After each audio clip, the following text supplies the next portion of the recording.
सासू माँ माँ जैसी क्यों नहीं। आज सुगंधा अपनी बहन से फ़ोन पर बात कर रही थी। तब उसे पता चला कि वह अपनी बच्चों की छुट्टी के बाद मायके आ रही है। तब उससे भी पूछा, दीदी तुम भी आ रही हो क्या? आ जाओ, हम दोनों साथ रह लेंगे। तब सुगंधा ने कहा, मुझे सासू माँ जी से बात करनी होगी। तभी उसकी सासू माँ ममता जी की आवाज़ आई। बोली, बहू कब तक फ़ोन पर लगी रहेगी? आज चाय नाश्ता मिलेगा या नहीं मिलेगा? शाम का समय था। फिर जब वह चाय बनाकर लाई तब सासू माँ बोली, अरे बहू तेरा चेहरा पढ़ सकूं हूँ मैं, कोई बात करनी है क्या? तेरा चेहरा देखकर लग रहा है जैसे कुछ पूछना चाहे है पर बोल ना रही। क्या बात है? तब बड़ी हिम्मत करके वह बोली, माँ जी मेरी बहन मायके आ रही है, मैं भी चली जाऊँ?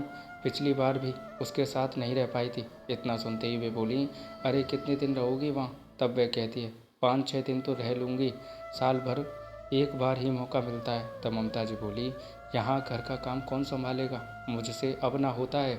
तब सुगंधा ने कहा, माँ जी बाजू में रज्जू जी हैं, वह काम कर दिया करेंगी। इतना सुन बोली, वो कितना काम करेगी? उनके इस प्रश्न को सुन सुगंधा बोली, माँ जी वह बर्तन और कपड़े तो कर ही लेती है, झाड़ू रोज़ सुबह बस लगवा देना, पोंछा का क्या है, 2-3 दिन में पूरे घर में करा लेना, मेरे कमरे में ज़रूरत ही नहीं है, पर आप बैठक और किचन बस में ही रोज़ पोंछा लगवा देना, इतना ही काफ़ी होगा। फिर उसकी सासू माँ बोली, अच्छा चली जा, पर तू जितने कपड़े टंगे हैं और एक्स्ट्रा कपड़े टावल चादर वगैरह हैं वो सब धुल कर ही जाना। उसने जी कहकर हाँ में सिर हिला दिया। तब और उन्हें याद आया तो वे कहने लगी, कपड़े प्रेस भी कर जाना, नहीं तो मेरा बेटा परेशान होगा, और सूखा नाश्ता भी बनाकर रख जाना।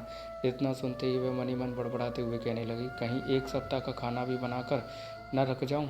अरे अरे क्या सोचने लगी? सासू माँ ने चैतन्य करते हुए बोला। फिर वह बोली, कुछ नहीं माँ जी। अंदर जाते हुए सुगंधा बड़बड़ करते हुए बोलने लगी, नाम के अनुरूप तो ममता ही नहीं है। पता नहीं मेरे मायके जाने के नाम पर सासू माँ के क्यों बाजा बजने लगते हैं। मुझे तो लग रहा है कि कब पहुँच जाऊँ, सबसे खूब बातें करूँ, कितना मज़ा आएगा। फिर वह जल्दी जल्दी सब काम करने लगती है। अगले दिन तैयारी करके मायके चली जाती है। फिर वह बीच बीच में सासू माँ से फ़ोन करके खाना पीना और दवा के बारे में पूछ लेती है। जब भी उसकी माँ भी सुगंधा की सास से फ़ोन पर बात करके पूछती, समदन जी कैसी हैं आप? तब वो कहती, अरे बहन जी कैसी हूँ पूछ रही हैं आप? बस अभी अभी काम से फुर्सत हुई है। अब कब भेज रही हो सुगंधा को? मेरे से कोई काम ही नहीं होता, 2 दिन रहे या 4 दिन क्या होता है, मिल तो लिया।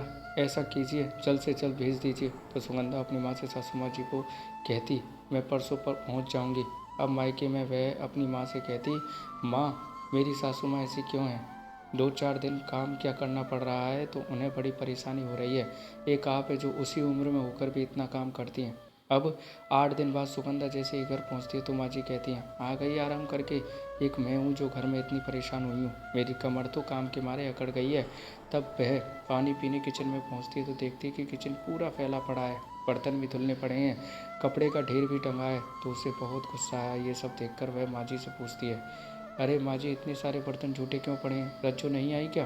तब ममता जी कहती हैं, अरे जब तुझे आज ही आना था तो क्यों उसे आज के पैसे देना, मैंने मना कर दिया। तब वह कहती है, माँ जी मैं सफ़र से अभी आई हूँ तो क्या सीधे काम में लग जाऊँ? पानी भी पीना है तो पहले गिलास मांजूँ फिर पानी पी लूँ, ऐसा भी क्या पैसा बचाना माँ जी। वह कांच के गिलास को धुलकर पानी लेकर पी लेती है। अब चाय पीना हो तो ममता जी को इतना भी नहीं हुआ कि बहू को 1 कप चाय बना करके दे दे। वह मन ही मन बड़बड़ाकर चाय का डंका सिंक से निकाल कर साफ करती है और चाय बनाकर माँ जी को देते हुए कहती है, माँ जी 1 दिन और रज्जू से काम करवा लेती तो क्या हो जाता, वैसे ही मुझे तो सारे काम करने ही हैं। अरे तू समझती ना है, 1 दिन के 200 रुपये ले लेती है, इसलिए मना कर दिया। तब वह चाय पीकर किचन में जाकर और कहने लगती है, ओखली में सिर दिया है तो पीटना तो पड़ेगा ही, और वह किचन समेटने लगती है। तो दोस्तों, हम कहीं से आते हैं तो तुरंत काम करने का मन नहीं होता, चाहे 2 घंटे के लिए कहीं क्यों ना गए हों, खासकर सफ़र से लौटे तो लगता है कि कोई चाय पानी तो दे दे। पर सासू माँ माँ जैसी क्यों नहीं होती है? ऐसी बहुत से घर की कहानी होती है। एक तरफ मायके जब पहुँचो तो माँ कितना कुछ सोचती है कि बेटी को ये खिलाऊंगी वो बनाऊंगी, पर सास माँ भले ना बने पर सास पर परेशान तो ना करे। आखिर सासू माँ माँ जैसी क्यों नहीं होती? तो दोस्तों, सास बहू की ये कहानी आपको कैसे लगी कमेंट में बताइएगा। अच्छी लगी तो लाइक कमेंट शेयर कीजिएगा और इसी प्यारी प्यारी कहानी सुनते रहने के लिए चैनल को सब्सक्राइब कर लीजिएगा। थैंक यू सो मच दोस्तों।